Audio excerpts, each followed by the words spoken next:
mendengarkan podcast ini. Bapak Ibu, saudaraku sekalian yang kekasih, satu hal yang sangat prinsip yang harus terus diingat, bahwa maksud keselamatan yang dikerjakan Tuhan Yesus yang begitu berharga, yang begitu mahal, supaya kita diselamatkan. Diselamatkan artinya kita diubah menjadi manusia yang sempurna. Itulah sebabnya jelas sekali Tuhan mengatakan di Injil Matius pasal 5 ayat 48. Bukan saya yang berbicara, Tuhan yang berbicara. Kamu harus sempurna. You must be perfect. Di Injil yang sama Matius pasal 5 itu ayat 20. Tuhan Yesus berkata, jika hidup keagamaanmu tidak lebih benar dari hidup keagamaan ahli Taurat dan orang Farisi, kamu tidak masuk surga. Hidup keagamaanmu maksudnya kebenaranmu di kayu suni. Tentu pengertian sempurna juga bisa relatif. Artinya tuntutan sempurna untuk si A tidak sama dengan si B. Tetapi seseorang harus maksimal untuk menjadi seorang yang berkenan kepada Tuhan. Dan ini harus merupakan pergumulan panjang yang tiada henti yang kita lakukan.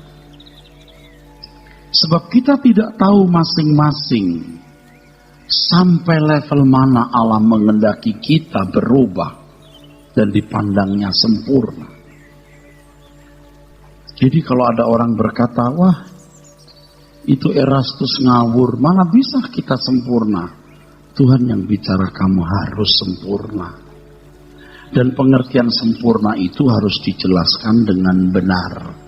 Jadi jangan hanya sepotong mendengar perkataan saya lalu menyerang tanpa mengerti maksudnya. Hidup ini petualangan yang hebat. Sebab kita sebagai orang yang dipilih Tuhan, orang-orang yang diperlengkapi Tuhan dengan kuasa untuk hidup saleh dan mengenakan kodrat ilahi. 2 Petrus pasal yang pertama ayat 3 dan keempat. Bapak Ibu saudaraku sekalian,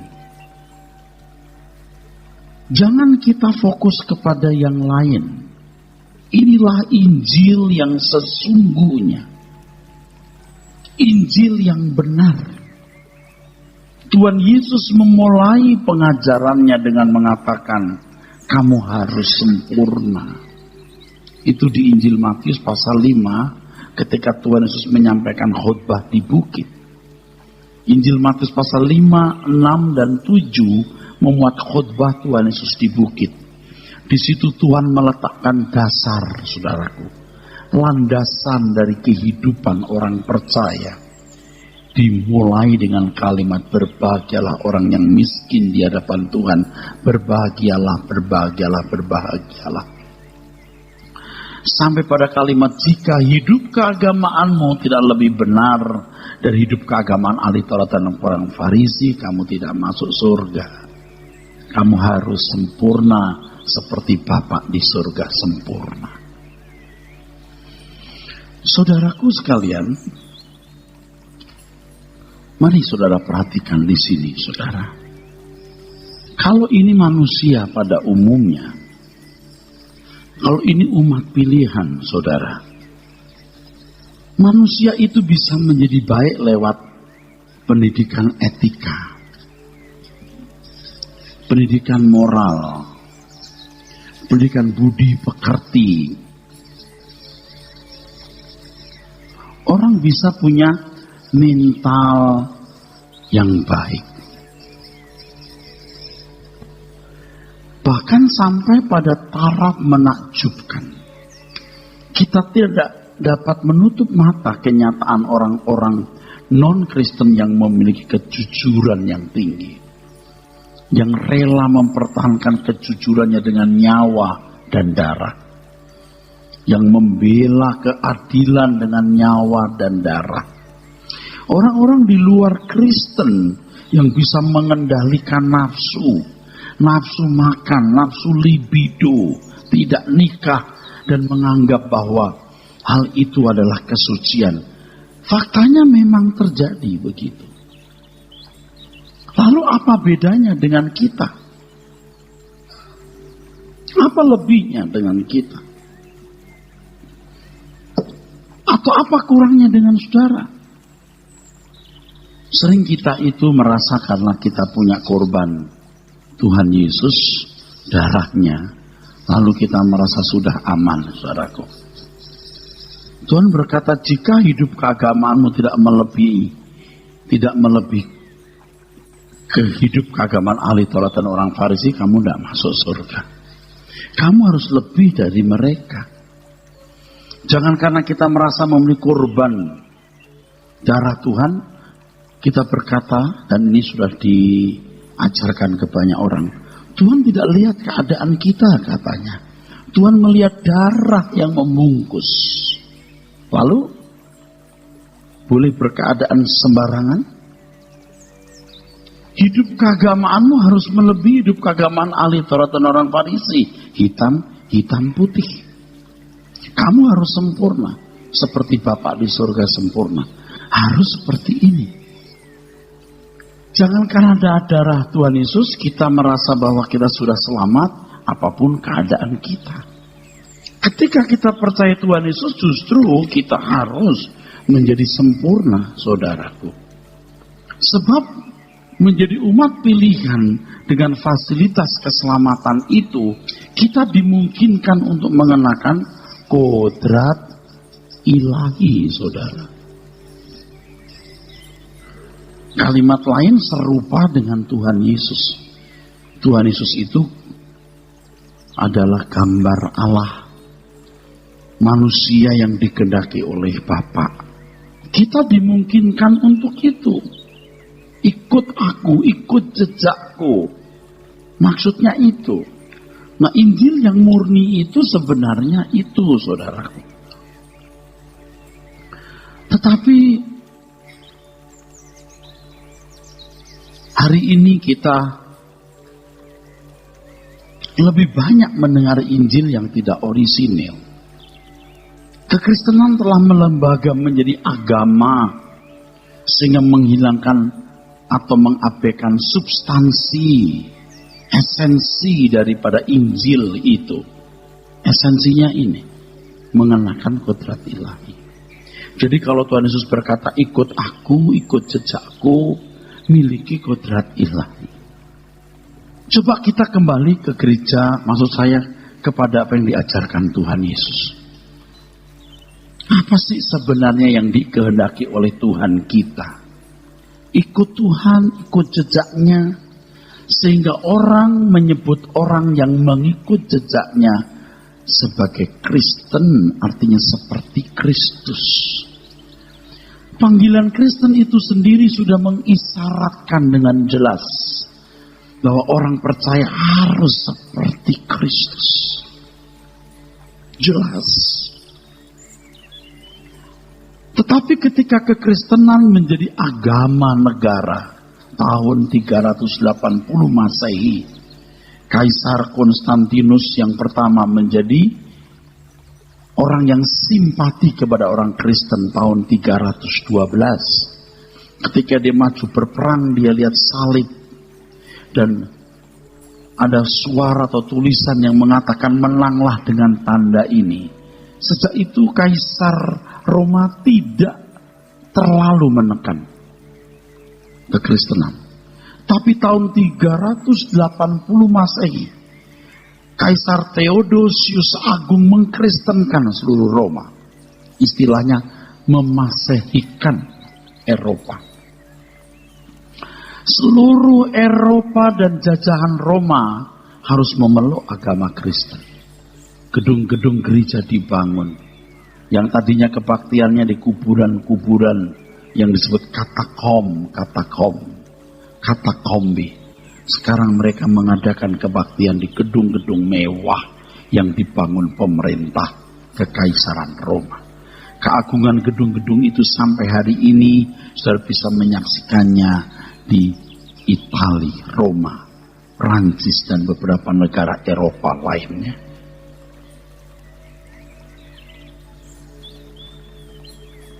Yang tadinya penginjil-penginjil hanya memakai jubah kulit, sekarang diberi baju sutra. Uskup-uskup, pemimpin-pemimpin gereja menjadi terhormat. Tetapi sejak abad ke-5 itu, sejarah gereja mencatat, gereja mengalami masa kegelapan. Abad ke-5. Ajaran Kristen yang benar tidak diajarkan. Jemaat tidak boleh membaca Alkitab. Hanya orang-orang tertentu yang bisa membaca Alkitab. Sebab ditulis dalam bahasa Ibrani dan Yunani saja. Sampai puncaknya, saudara, pengampunan dosa harus diperjualbelikan dengan surat pengampunan dosa yang disebut indulgensia. Persembahan diajarkan. Kalau bunyi gemerincing, artinya dalam jumlah besar, maka arwah keluarga mereka yang di neraka bisa pindah. Mereka mempercayai adanya purgatori, api penyucian. Gereja menyimpang dari ajaran Injil. Lalu muncullah Calvin. Maksud saya Martin Luther yang pertama. Calvin, Zwingli, Melanchthon, dan tokoh-tokoh reformasi. Gereja direformasi. Tetapi gereja jangan puas di pengajaran Martin Luther. Jangan berhenti di pengajaran Calvin, Zwingli, Melanchthon. Sebab ini perjalanan masih panjang. Dunia sekarang begitu jahat. Hari ini kita melihat dunia begitu fasik. Orang tidak percaya Allah itu ada. Apalagi di Eropa. Hampir punah. Lihat kalau sudah ke Eropa, hampir punah. Di negara yang bersila ketuhanan seperti Indonesia saja. Saudara, apa yang kita saksikan? Secara teori beragama dan bertuhan. Secara praktek tidak bertuhan. Jadi ateis praktis. Dan itu nampak dari perbuatan mereka, dari kelakuan mereka. Sedikit banyak ini mempengaruhi kita, saudaraku. Gaya hidup kita menjadi ceroboh dan sembrono, saudara. Bagaimana kita bisa memenuhi rencana agung Tuhan supaya kita dikembalikan ke rancangan semula kodrat ilahi ini? Bapak Ibu saudaraku sekalian, kalau hanya menjadi orang baik, banyak orang non-Kristen baik. Tetapi kalau orang percaya itu mengenakan kodrat ilahi. Makanya ada dua hal yang harus dipenuhi. Yang pertama mengenal kebenaran.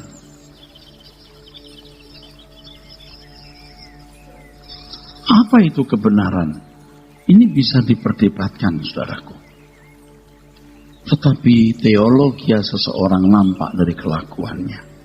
Jadi jangan debat. Dari perkataanmu, dari sikapmu, dari kepedulianmu kepada orang. Sebab sekarang ini banyak orang membela ajaran, membela teologi, tapi tidak membela sesamanya. Biarlah waktu membuktikan, saudara. Siapa orang yang betul-betul menaruh kasih, perhatian, kepedulian terhadap sesama. Yang kedua, tidak mencintai dunia. Dua hal ini mutlak. Orang yang lahir baru akan sampai pada taraf ini. Jadi jangan mengecilkan arti lahir baru. Lahir baru itu jadi orang baik yang tadinya jahat, tidak ke gereja, sekarang ke gereja. Miskin. Miskin sekali pandangan itu, saudaraku. Ya. Kan banyak orang merasa, oh darah Yesus yang membungkus. Jadi pokoknya sudah selamat. Selamat itu apa? Orang yang mengenal kebenaran bisa dimerdekakan dari percintaan dunia. Mindsetnya dirubah. Ini the truth will set you free. Memerdekakan kamu. Nah, kodrat ilahi baru bisa terbangun. Mengenal kebenaran, Roma 8, 31-32. Jikalau kamu tetap dalam firman-Ku, kamu benar-benar adalah murid-Ku. Kamu akan mengenal kebenaran. Kebenaran akan memerdekakan kamu. Merdeka dari ikatan dunia. Merdeka dari kesombongan. Merdeka dari ambisi. Merdeka dari perbuatan salah. Tidak cinta dunia. Tidak berharap dunia bisa membahagiakan. Tidak berharap hidup kita merasa lengkap karena ini. Karena dunia. Nah, saya merasa baru mengerti apa artinya ini. Ini luar biasa, saudara. Ini menjadi manusia Allah ini luar biasa. Kalau hanya mau menjadi orang baik, tidak usah menjadi Kristen. Banyak orang bisa baik. Tetapi kalau mengenakan kodrat ilahi dan memancarkan kehidupan seorang anak Allah, harus melalui Injil. Jadi Injil bukan hanya dipercakapkan. Injil bukan hanya diperdebatkan menjadi rumusan. Tetapi kebenaran yang memerdekakan. Dan kemerdekaan itu akan nampak dari seluruh sikap perbuatannya. Dari seluruh sikap perbuatannya. Jadi Bapak Ibu ini sebenarnya termasuk saya ini pertaruhan, saudara. Pertaruhan dari gereja ini. Apa gereja ini mengajarkan kebenaran atau dusta? Itu dari buah kualitas moral karakter kita, saudara.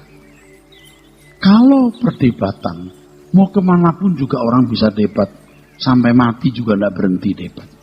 Tapi kalau kelakuan moral yang baik, kasih, ketulusan, itu orang bisa merasa, saudara. Orang bisa merasa. Kabar baik ini loh, saudara, menyelamatkan. Kabar baik ini, Injil itu kabar baik yang menyelamatkan.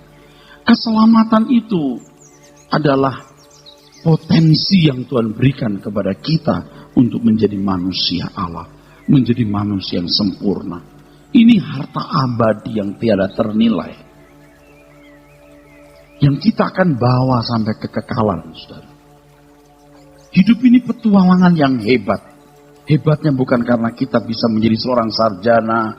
Hebatnya bukan karena kita bisa kaya, punya uang. Hebatnya bukan karena kita punya istri, punya suami yang baik, rumah tangga yang baik. Bukan di situ. Coba seandainya Bapak Ibu ya, seandainya saudara memiliki kehidupan yang sempurna atau nyaris sempurna. Ya. Waktu muda, kuliah, lulus, jadi sarjana, bantu papa bisnisnya, punya pacaran. Setelah pacaran, menikmati masa berpacaran yang indah lalu menikah. Waktu menikah, wah pesta besar-besaran. Lalu yang pria, katakanlah namanya si A ya. Si A ini bantu orang tua buka perusahaannya, mengembangkan perusahaannya. Lalu punya anak. Wah dirayakan dengan bingar-bingar. Lalu pada waktu potong rambut, kan ada kan ya istilah potong rambut, wah undang tamu-tamu, habis ratusan juta, bikin pesta. Lalu anaknya mulai besar, wah ulang tahun dirayakan. Hari Sabtu ini ulang tahun papa, minggu depan ulang tahun ama.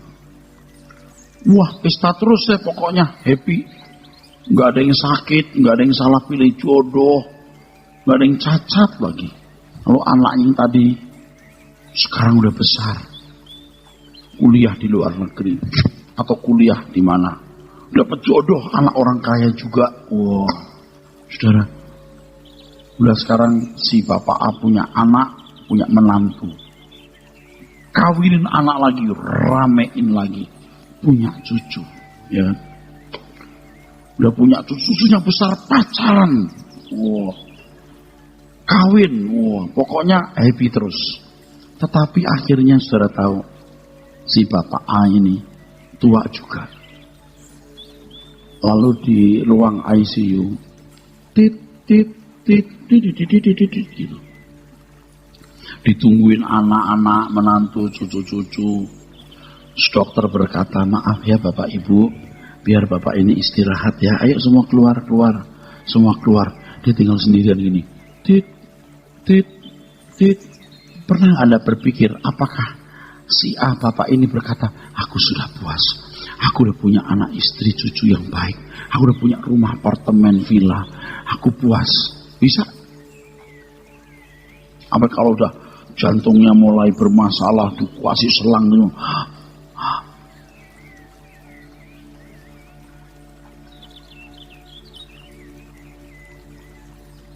Semua juga lenyap. Tapi bodoh sekali loh orang itu. Nggak mikir. Dan tidak ada yang mengingatkan, saudaraku. Nggak ada yang mengingatkan. Saudara, di gereja ini diingatkan. Hidup itu petualangan yang hebat. Nih, untuk bisa memiliki kodrat ilahi ini. Saya juga baru sadar. Rasanya baru-baru sekarang merasa baru lahir baru. Mana berani saya berkata, saya bisa sempurna. Nggak bisa, nggak berani.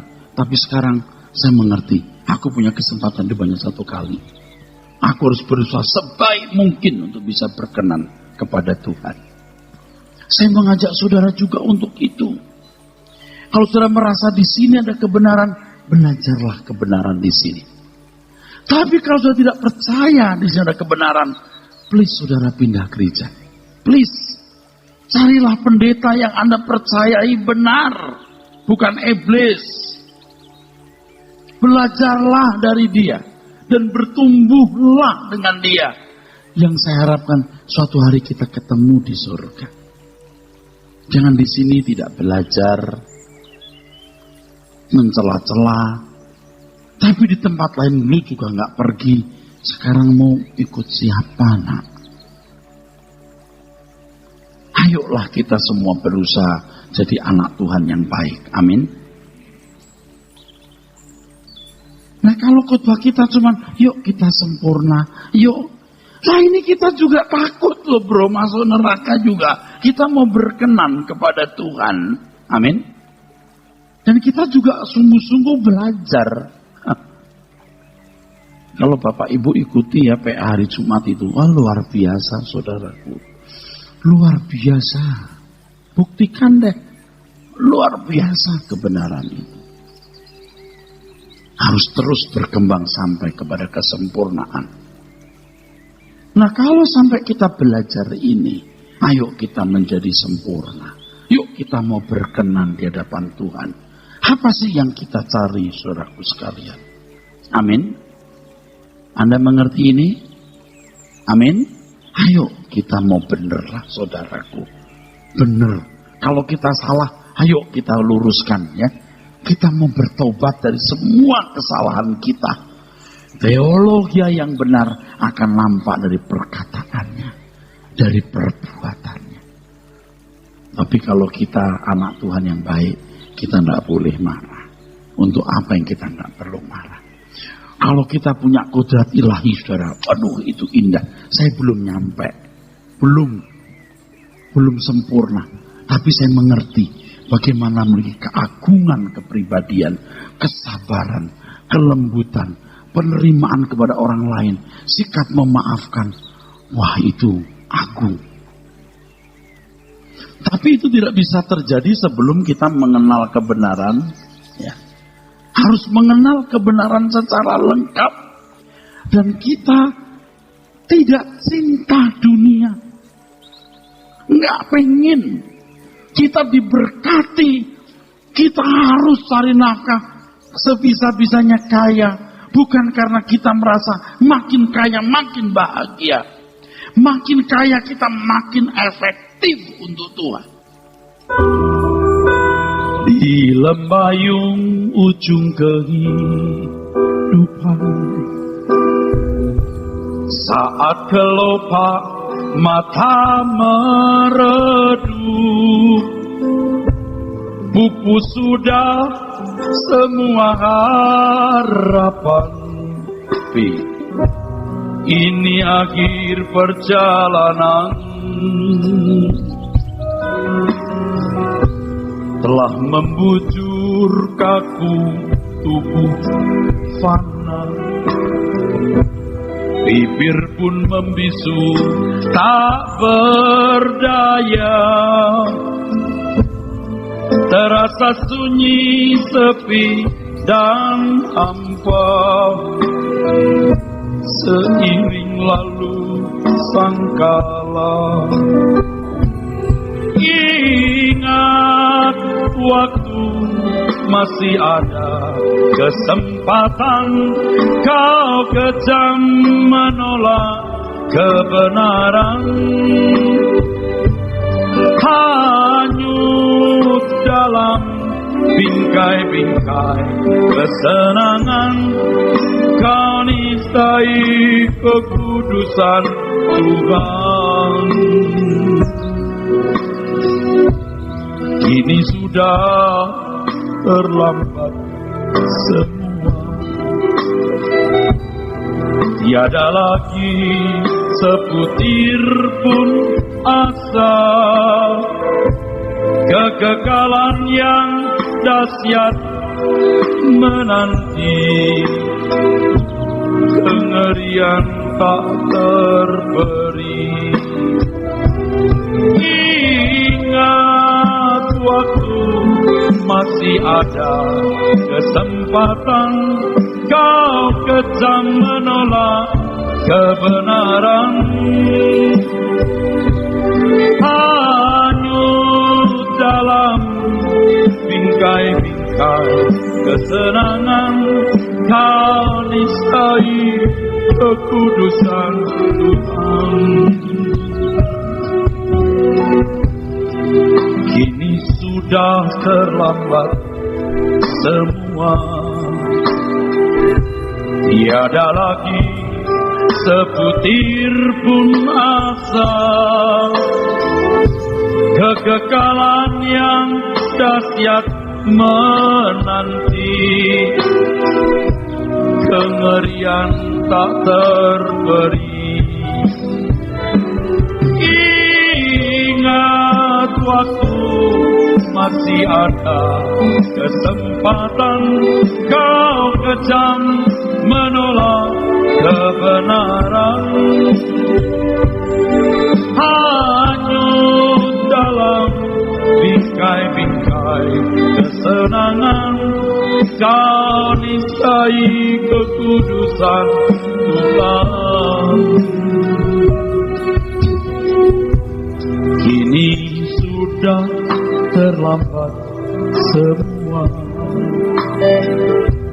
tiada lagi sebutir pun asa. Kekekalan yang dahsyat menanti, kengerian tak terberi. Saudara diingatkan, waktu yang berharga ini jangan disia-siakan. Kadang-kadang ya, sering bahkan, jangankan kodrat ilahi, mental baik saja tidak. Kenapa? Karena kita tidak mengenal kebenaran secara utuh dan tidak cinta, dan kita tidak cinta Tuhan dengan baik. Masih cinta dunia.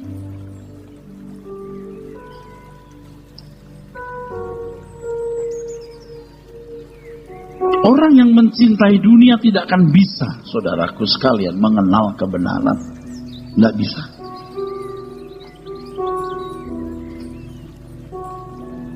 Jadi Bapak Ibu, yuk kita berjuang di sini.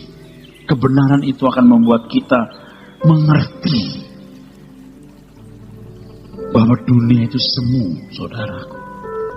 Kita kerja keras, kita bisnis, kita cari uang yang sebanyak-banyaknya supaya kita efektif bagi Tuhan, saudara. Efektif bagi Tuhan. Nanti saya jelaskan supaya kita bisa membela pekerjaan Tuhan, saudara. Jangan lupa, kita akan pasti menghadap tahta pengadilan Tuhan, saudara. Betapa mengerikan keadaan itu.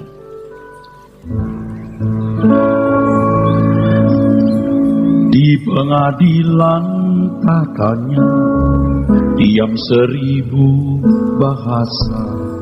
Sungguh betapa dahsyat suasananya. Setiap makhluk tercekam di dalam hadirat Tuhan. Kemuliaannya melingkupi semua. Tiada yang tersembunyi di mata Tuhan yang suci. Tuhan menguji liku-liku nurani. Kitab-kitab pun terbuka, ungkap tindak manusia, baik yang baik dan yang durjana. Di pengadilan tahtanya, diam 1000 bahasa. Sungguh betapa dahsyat suasananya. Setiap makhluk tercekam di dalam hadirat Tuhan. Kemuliaannya melingkupi semua. Tiada yang tersembunyi di mata Tuhan yang suci. Tuhan menguji liku-liku nurani. Kitab-kitab pun terbuka, ungkap tindak manusia, baik yang baik dan yang durjana. Terdengar pilu ratap tangis dan jerit penyesalan. Hanya gemetar, tiada kesempatan. Anugerah yang berharga telah disia-siakan. Semua lenyap, musnah tiada kenangan. Terdengar pilu, ratap tangis dan jerit penyesalan. Hanya gemetar, tiada kesempatan. Anugerah yang berharga telah disia-siakan. Semua lenyap, musnah tiada kenangan.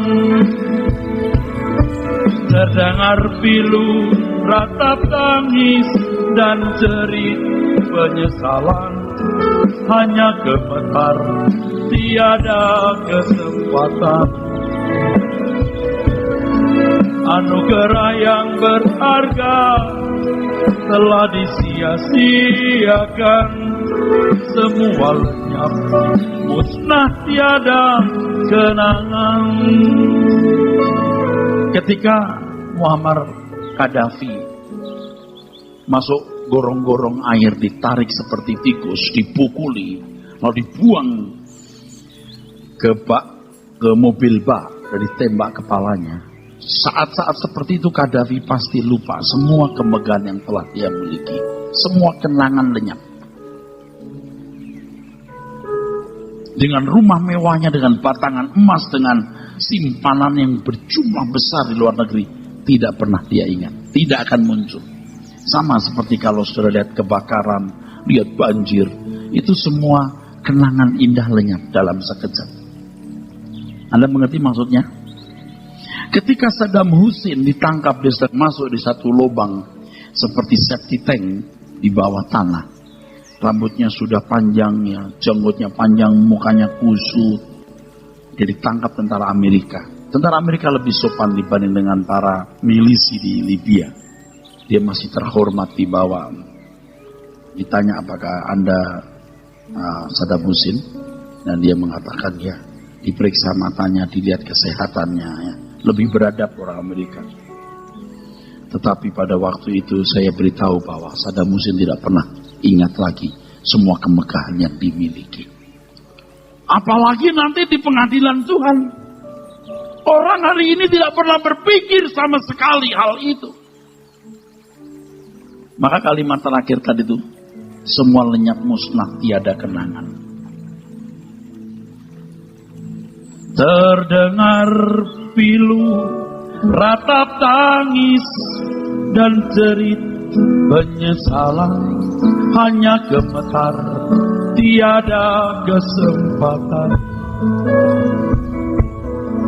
Anugerah yang berharga telah disia-siakan. Semua lenyap, musnah, tiada kenangan. Gak ingat waktu pacaran indah, menikah dengan keramaian begitu luar biasa. Lupa pernah punya anak cantik, ganteng, cakep, punya usaha. Kalau mulai besar anaknya dapat menantu, bikin pesta sekarang untuk anaknya. Semua lenyap. Gak usah nunggu di pengadilan. Waktu di ruang ICU, waktu jantungnya tinggal tit, tit, tit, lupa semua. Tidak ada waktu untuk mencari Tuhan. Mestinya hari ini, kalau ada anugerah, yaitu kodrat ilahi, bisa dikembangkan. Mestinya kita sungguh-sungguh di situ.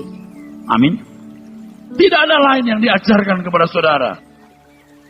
Apa rugimu ikut apa yang saya katakan ini? Di mana letak salahnya? Banyak orang lupa. Dan saya khawatir habis ngomong begini nih, dengar begini, Anda pulang, Anda lupa. Kita seperti orang yang diberi kado di depan orang, kita banting buang. Seperti itu. Tuhan memberi anugerah begitu besar, tapi dibuang. Kalau orang masih punya banyak kesempatan, saudara, dia pikir masih banyak. Padahal kita tidak tahu kapan usai kesempatan itu, saudaraku. Saya bersyukur kalau saya ditobatkan Tuhan. Saya tidak malu mengatakan bahwa saya rasanya baru lahir baru dan sedang belajar di sini. Kesempatan-kesempatan yang Tuhan berikan kepada kita, kita mau pakai sungguh-sungguh untuk berjalan dengan Tuhan. Untuk itu, saudaraku sekalian, ada 3 hal yang kita harus lakukan, saudara. Ada 3 hal, ya. Ini kerja keras kita, ya saudara. Kerja keras saya, kerja keras saudara, ya saudara. Ya. Terus terang kalau kebaktian jumlah jemaat banyak seperti ini, ya, saya miris juga, saudara. Apa sih artinya banyak-banyak sih? Kalau dulu bangga. Tapi sekarang apa sih artinya banyak-banyak? Yang penting individu-individu ini diubahkan Tuhan. Kalau tidak rugi kita capek-capek begini, saudara. Ya. 3 hal itu yang pertama, saudaraku. Memindahkan hati. Memindahkan hati. Di mana ada hartamu di situ, hatimu berada. Matius pasal 6, 19-22, saudara. Memindahkan hati, saudaraku. Yang kedua, proses penyempurnaan. Proses penyempurnaan. Jangan merasa puas dengan satu level atau stadium rohani yang saudara sudah miliki. Jangan puas. Kita harus bertumbuh terus. Dan masing-masing saudara akan dibimbing Tuhan.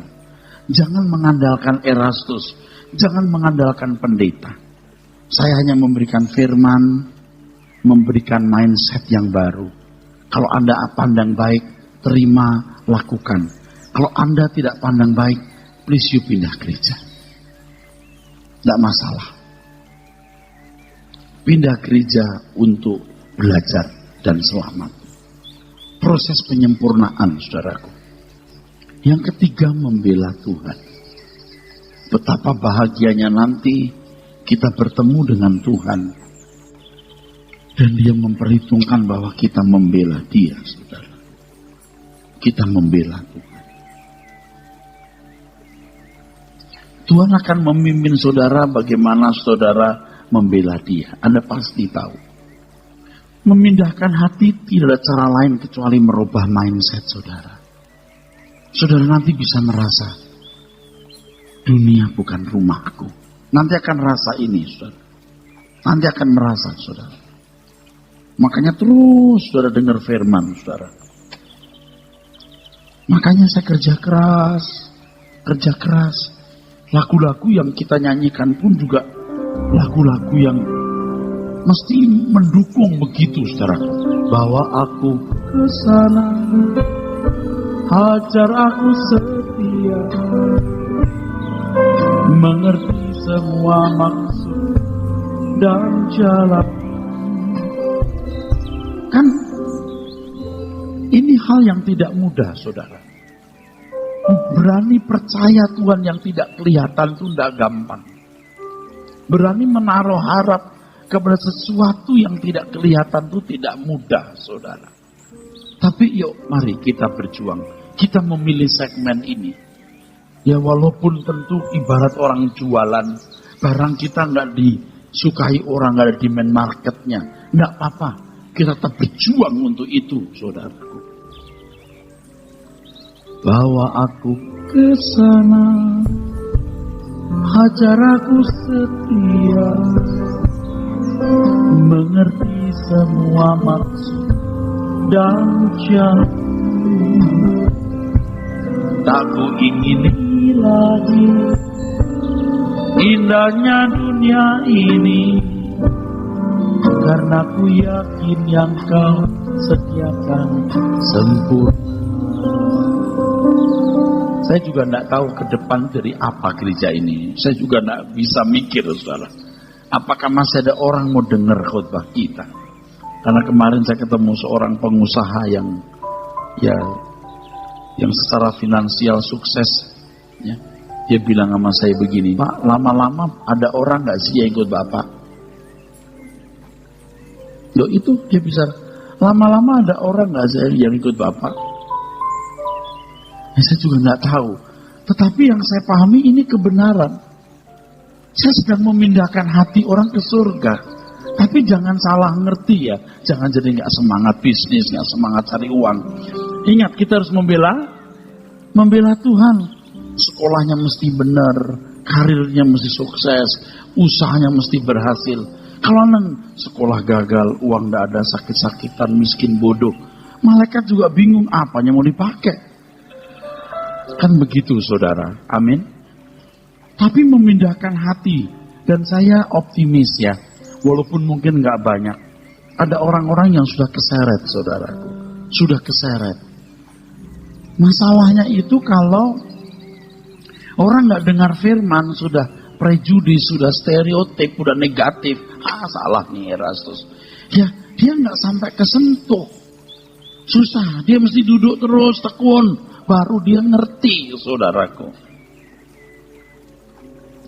Kalau hatinya sudah dipindahkan ini, dia nanti akan mencintai Tuhan. Dunia menjadi pudar keindahannya, saudaraku sekalian.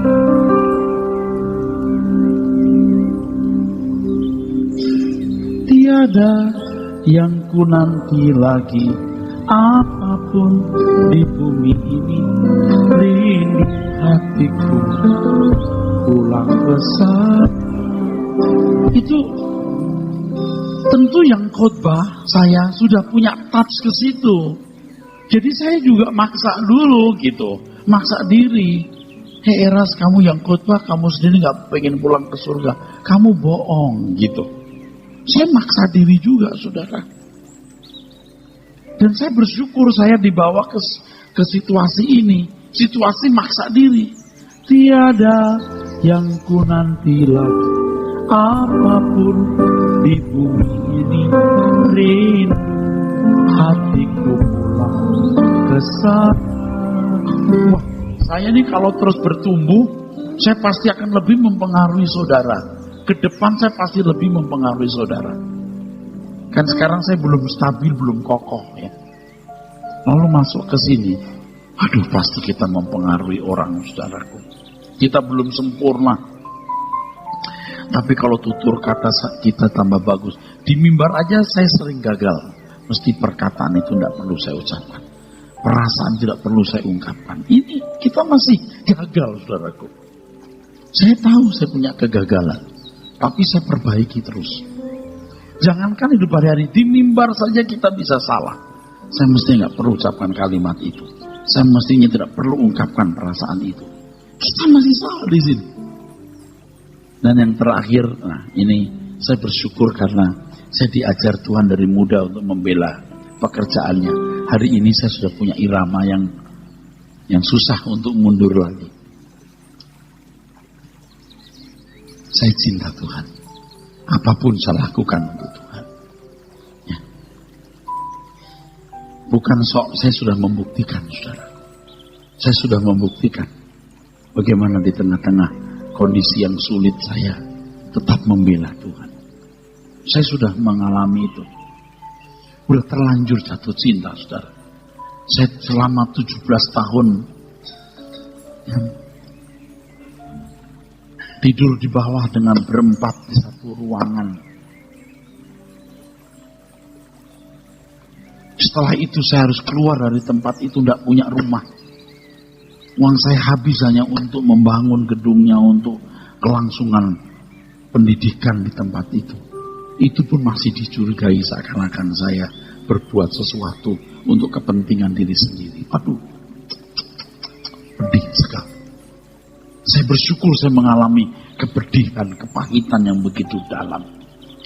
Lalu di situ saya menemukan pasti kebenaran tidak seperti ini. Seperti yang saya tahu, seperti yang dimiliki banyak orang. Saya mulai mencari Tuhan. Dan saya mulai menemukan kebenaran itu. Luar biasa. Dan saya bisa bicara seperti ini hari ini. Dan minggu-minggu depan saya akan bicara pasti lebih baik. Asal kita terus berubah makin benar. Amin.